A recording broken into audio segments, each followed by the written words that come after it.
welcome you to our second lecture in Agricultural Extension, Teaching Methods and Communication. I believe you had a wonderful experience in our introductory lecture, and it has given you the necessary momentum to forge ahead in this course. Today we shall be looking at the concept of communication.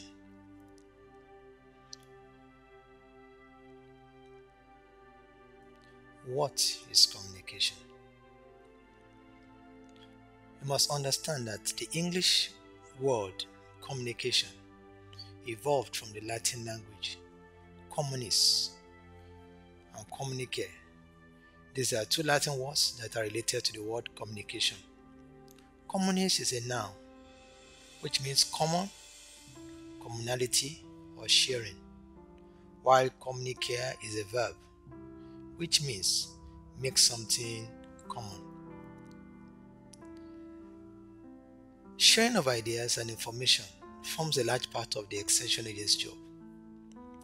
By passing on ideas, advice, and information, he hopes to influence the decision of the farmers. He may also wish to encourage farmers to communicate with one another. The sharing of problems and ideas is an important stage in planning group or village activities. The agent must also be able to communicate to superior officers and research workers about the situation faced by farmers in his area. So we say that the work of the extension agent and his communication activities is on three platforms. One with the farmers, secondly with his superiors, and thirdly with research workers. He was able to know how to communicate effectively with each of these stakeholders. So what is communication? Communication is a process of sending and receiving messages through channels which establishes common meaning between a source and a receiver. By process we mean it is dynamic. It is not something that is static, it is ongoing. And then we mean you send and receive messages. Then there must be a content. There must be a particular thing, idea, or information that you are passing across. And you have to use a medium or a channel to send that particular idea or message. And then there must be an establishment of a common meaning between the source and the receiver. Effective communication cannot take place without the establishment of common meaning. The receiver must actually decode exactly what the sender, the source of the message, has encoded for there to be effective communication. Communication can also be said to be the encoding of an idea in symbols, which may be verbal, visual, body gestures, etc., by a source sent through a medium or a channel to a receiver, who is the end user, who now decodes the symbols and responds to it based on his or her interpretation.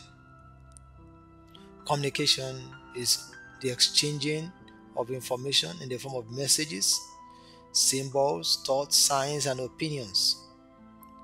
There are many different types of communication, depending on the medium used for communication or the way in which information is exchanged. Before we continue, let's quickly do a short review. Can you answer the question on your screen?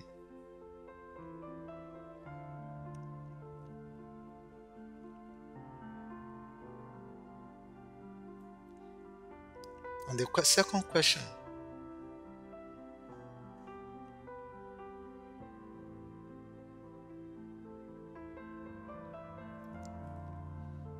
so let's go on to the types of communication. We have two types of communication here, or communication categorized under verbal and non-verbal communication. Let's take the first one, verbal communication.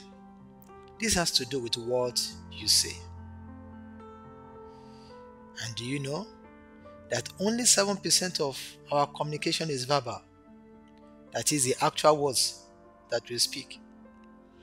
38% is vocal, that is how we sound, that is the tone of our voice or our body language. Then 55% is visual, that is the body language and how you look.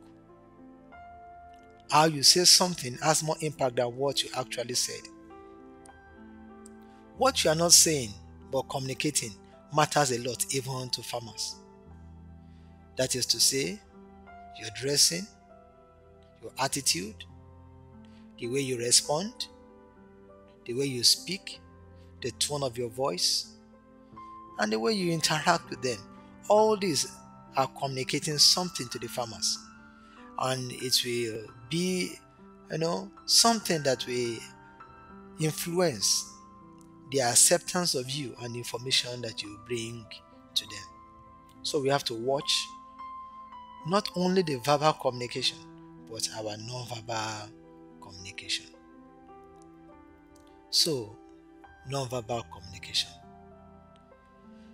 There are about 6 types of non-verbal communication that we have identified and which I'm presenting in this lecture.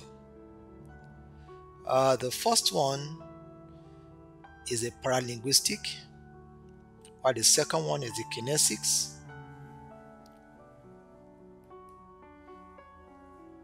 The third one is a proxemics. The fourth, creative and aesthetic. The fifth, visual or symbolic. And the sixth is a written type. You can also find this on the YouTube channel that is on the screen. And we must understand that non-verbal communication accounts for 93% of our communication activities. So let's take the first one. Paralinguistic.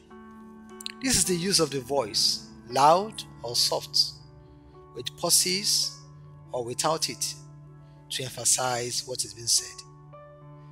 You could decide to shout, decide to lower your voice, decide to emphasize something. That is what you mean by paralinguistic. It is used to aid what we have said. Secondly, we have the kinesics.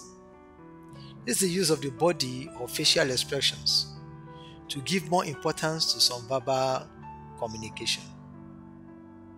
You must understand, sometimes you ask a question or you are interacting with somebody, you may want him to respond to you, and then you do this by your facial expression to show that, give me an answer, I want to hear from you.